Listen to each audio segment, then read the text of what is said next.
Ever pondered the origins of the first firearm ever made? The journey of firearms, from the first primitive designs to the advanced weapons of today, is a story of human ingenuity and innovation. Today, we're delving into that fascinating chronicle. In the depths of history, around the 9th century, the Chinese were the first to discover a combustible black substance we now know as gunpowder. This discovery led to the development of the fire lance, an ancient firearm that was essentially a long tube that could shoot a burst of flame and projectiles. It was rudimentary, but it was the beginning.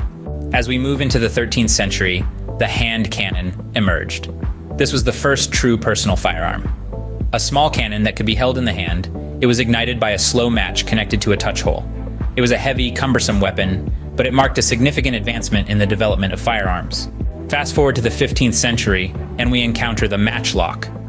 This was a significant step forward in firearm technology, as it introduced a mechanical firing device, or lock.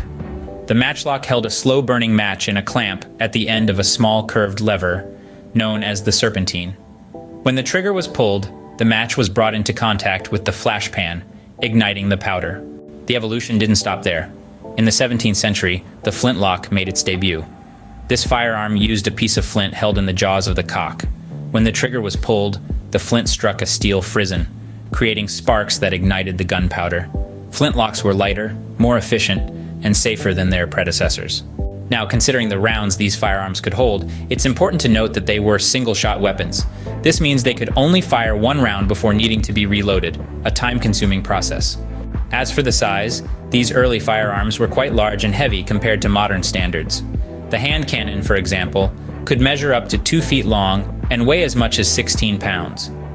Later designs like the flintlock were smaller and lighter, making them more practical for use in combat. So let's summarize. The first firearm, the fire lance, came into existence in the 9th century thanks to the Chinese discovery of gunpowder.